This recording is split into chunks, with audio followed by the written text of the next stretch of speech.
સુરતના અડાજણ વિસ્તારમાં થયેલી 48 લાખ રૂપિયાની ઘરફોડ ચોરીનો ભેદ માત્ર 2 દિવસમાં ઉકેલી પોલીસે આરોપીને ઝડપી પાડ્યો હતો. એટલું જ નહીં, સમગ્ર મુદ્દામાલ પણ રિકવર કરીને 13 તુચકો અર્પણ કાર્યક્રમ અંતર્ગત ફરિયાદીને પરત કરવામાં આવ્યો હતો.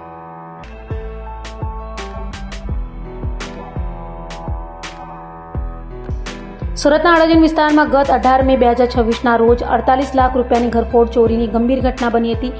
ઘટનાની જાણ થતાં જ સુરત શહેર પોલીસ હરકતમાં આવી ગઈ હતી અને તપાસના ચક્રો ગતિમાન કરવામાં આવ્યા હતા. પોલીસની સતર્કતા, ટેકનિકલ સર્વેલન્સ અને ઝડપી તપાસના પરિણામે માત્ર 2 દિવસમાં જ આરોપીની અટકાયત કરવામાં સફળતા મળી હતી. તપાસ દરમિયાન ચોરીમાં ગયેલો સમગ્ર મુદ્દામાલ પણ પોલીસ દ્વારા કબજે કરવામાં આવ્યો હતો. ત્યારબાદ સુરત શહેર પોલીસ દ્વારા 13 તુચકો અર્પણ કાર્યક્રમ અંતર્ગત કાયદાકીય પ્રક્રિયા પૂર્ણ કરી ચોરીમાં ગયેલી સંપૂર્ણ 48 લાખ રૂપિયાની રકમ ફરિયાદીને પરત સોંપવામાં આવી હતી, જેથી તેઓએ પોલીસનો આભાર વ્યક્ત કર્યો હતો. મહેનત કરી અને જે હું વિચારતો હતો કે આટલા સમયમાં મારું રિકવર થશે, એની જગ્યાએ બહુ હું ન માની શકું એવા સમયમાં આ લોકોએ કેસ સોલ્વ કરી આપ્યો. એ બદલ એમનો પણ ખૂબ ખૂબ આભાર માનું છું.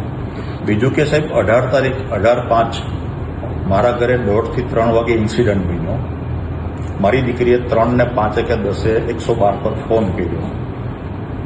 ફોનમાંથી સીધો 112માંથી એવું કહેવામાં આવ્યું કે તમારો ફોન કન્ટિન્યુ ચાલુ રાખજો, અમે 5 મિનિટમાં ત્યાં પહોંચીએ છીએ. અને સાહેબ 5 મિનિટમાં PCR વાન ત્યાં આવી ગઈ.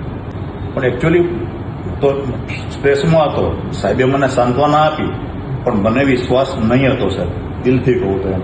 છતાં એમને કીધેલું એ કરી બતાવ્યું. એ બદલ એમનો પણ ખૂબ ખૂબ અભિનંદનને પાત્ર છે એમની ટીમ. એમ કે લોકોમાં એક પોલીસની વર્ષો અગાઉમાં એવું માન્યતા આપણે હતી કે પોલીસ હંમેશા ક્રાઇમ બને પછી લેટ આવતા હોય એમ.